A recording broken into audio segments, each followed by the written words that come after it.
You walk out into the garden on a bright morning. The sun is cutting through the trees. And for just a second, you feel good about it. Then you look down. Your lawn is thin, patchy in places, more of a suggestion of grass than an actual lawn.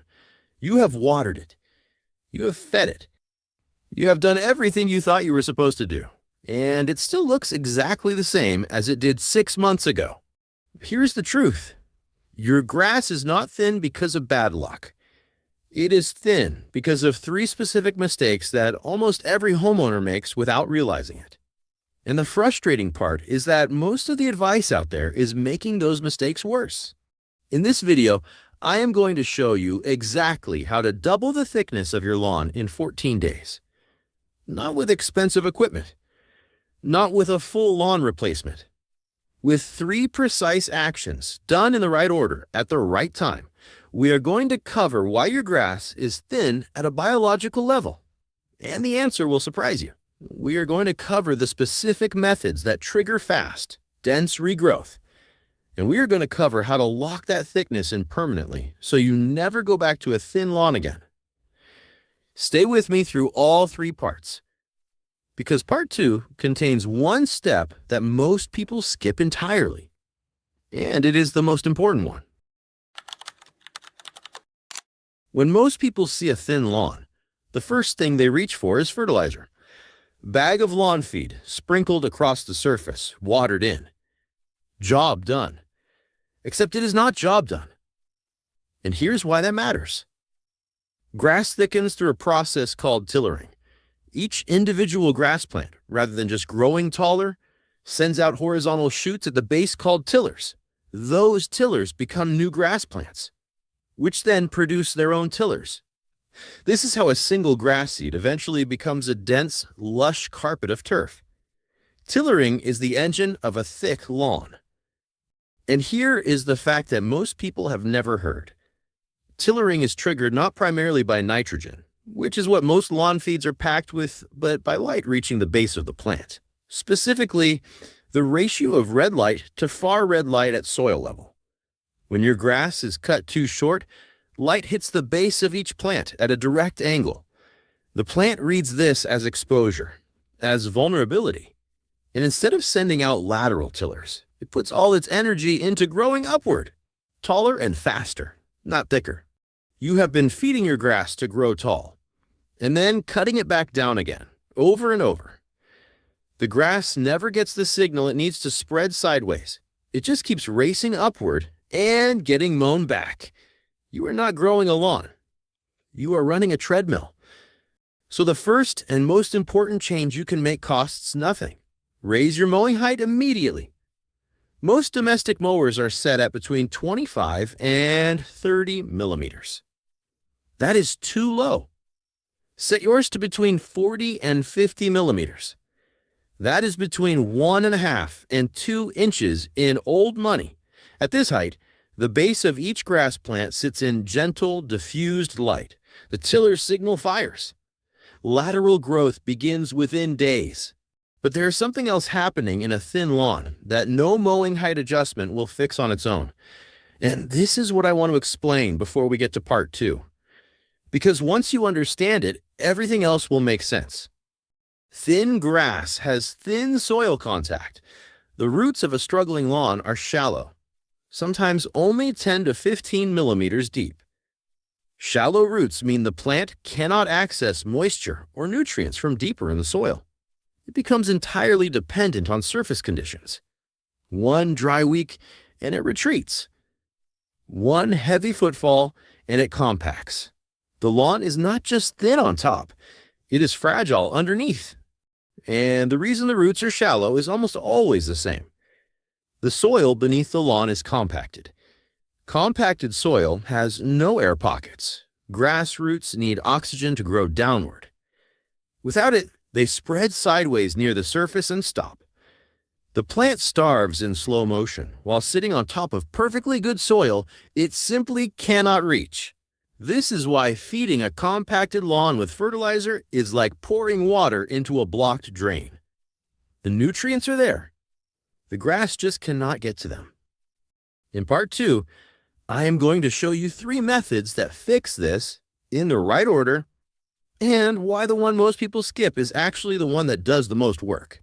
Before that, if your lawn has been thin for more than 1 season, I want you to do one quick test right now. Push a standard screwdriver into your lawn with your hand. No hammer, just hand pressure. If it goes in easily to the full depth of the blade, your soil is in reasonable condition.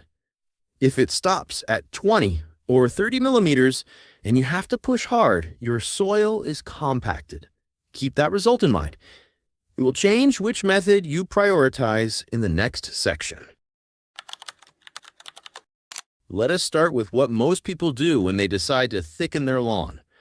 They go to the garden center. They buy a bag of grass seed. They scatter it across the existing lawn. They water it in. And then they wait. 2 weeks later, almost nothing has happened. A few sparse seedlings here and there. The lawn looks virtually identical to before. They assume the seed was bad, or the weather was wrong, or their soil just does not grow grass well. Here is the truth. The seed was probably fine. The problem was the surface it landed on. Grass seed needs direct contact with soil to germinate. Not contact with other grass. Not contact with a layer of dead thatch sitting on top of the soil. Direct, firm contact with actual earth. When you scatter seed onto an existing lawn without preparing the surface first, the vast majority of those seeds land on a mat of old grass blades and decomposed organic matter. They sit there. They may sprout briefly. But without soil contact, the tiny root has nowhere to anchor. It dries out within days. And that is the end of it. This is why the first method is the one almost everyone skips. And it is the most important step of all 3.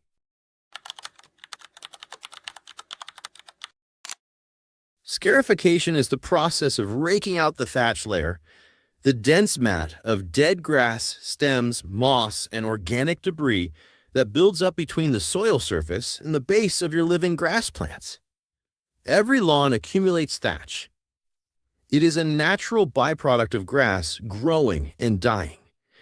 But when that thatch layer exceeds 10 millimeters in depth, it becomes a barrier. Water cannot penetrate evenly. Air cannot circulate, and seed cannot reach the soil. The mistake most people make is using a standard garden rake and going over the surface lightly. This does almost nothing. You need a spring tine scarifying rake. The tines are curved and aggressive. They dig down into the thatch layer and pull it upward rather than just pushing it side to side. Work in 2 directions, first in parallel lines across the lawn, then diagonally across those lines. The amount of material that comes out will shock you. A medium-sized lawn can produce 4 or 5 full bin bags of thatch. This is normal. Do not be alarmed by how rough the lawn looks afterwards. This is exactly what you want. If your lawn is larger than 40 square meters, a mechanical scarifier is worth hiring for the day. Most tool hire shops will have one.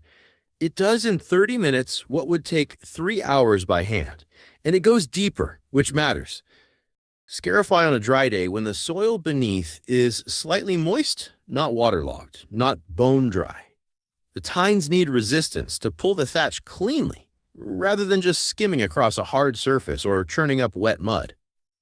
Once the thatch is cleared, you will see the soil surface properly for the first time.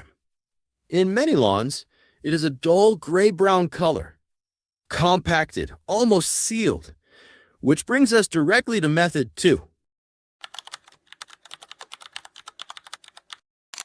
This is the step that solves the shallow root problem I described in part 1. And it is the step that turns a temporary improvement into a permanent one. Aeration means creating holes in the soil. Those holes allow air, water, and nutrients to penetrate downward past the compacted surface layer. Grass roots follow those channels downward. Within 2 to 3 weeks of aeration, root depth can increase significantly. And deeper roots mean a plant that is genuinely resilient, one that can withstand dry spells, foot traffic, and competition from weeds. There are 2 types of aeration, and they are not equally effective. Spike aeration uses solid tines to push holes into the soil. You can buy spike aerator sandals, attachments that strap to your boots, and simply walk the lawn. These are better than nothing, but they have a limitation. Pushing a solid spike into compacted soil does create a hole, but it also compresses the soil sideways around the spike. You are creating a channel surrounded by even more compaction. Hollow tine aeration is significantly more effective. A hollow tine aerator removes a core of soil, typically 10 to 12 millimeters in diameter and up to 100 millimeters deep, and deposits it on the surface. This physically removes compacted material rather than simply displacing it. The holes left behind are open, clean channels that remain unobstructed.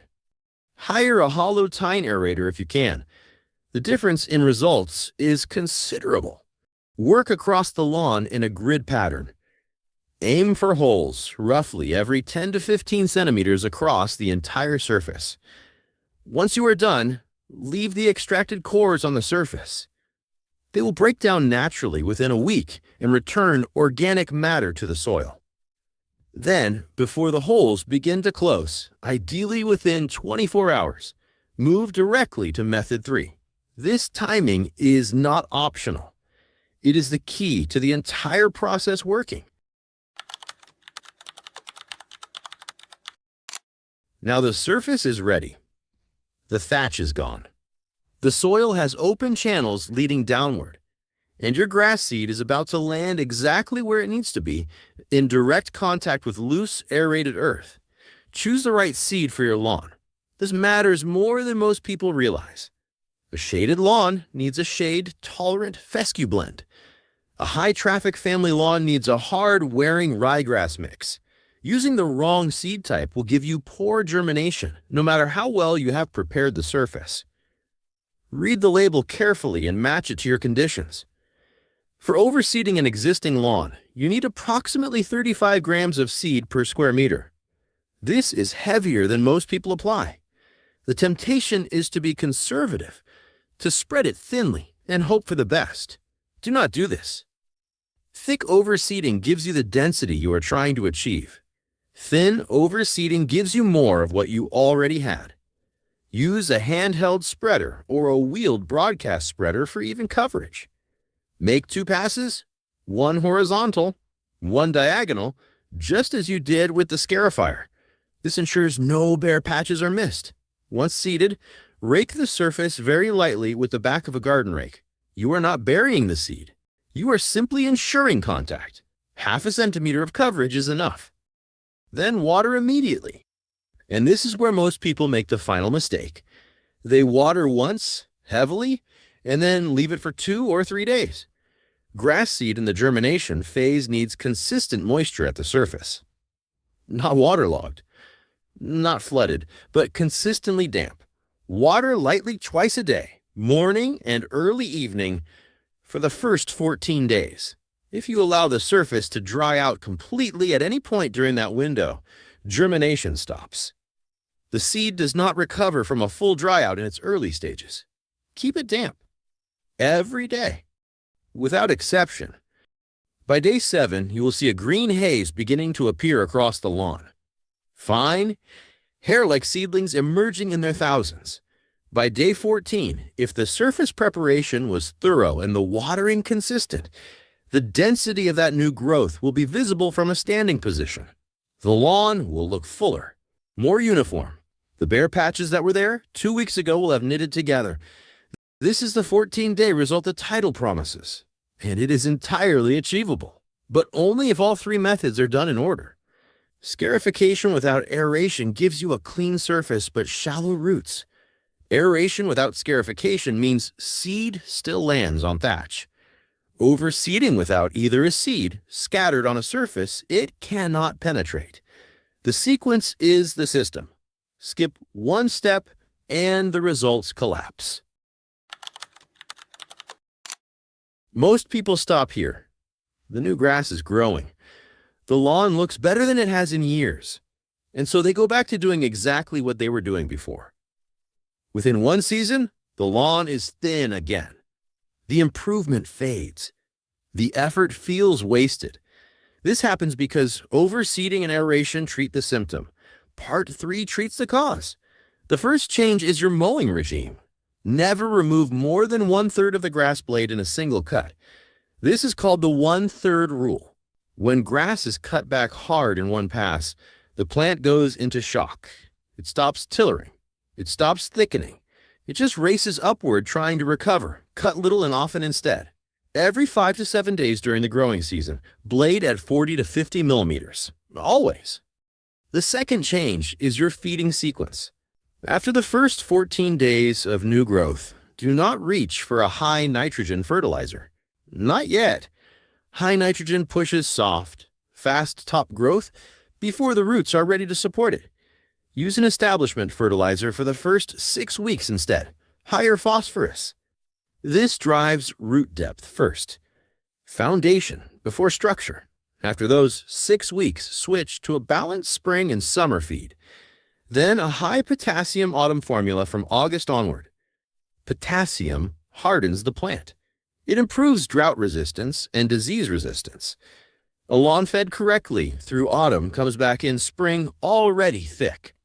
The third change is top dressing.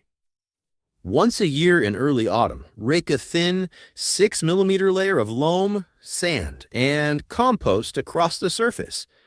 This breaks up compaction, levels bumps, and introduces fresh organic matter. Do this annually, and your lawn becomes easier to maintain every single season. Finally, water deeply, not frequently. One long session twice a week beats a daily sprinkle. Deep watering pushes roots downward, creating a lawn that holds its thickness through heat, drought, and heavy use. That is the complete system. Scarify, aerate, overseed, mow, feed, top dress, water.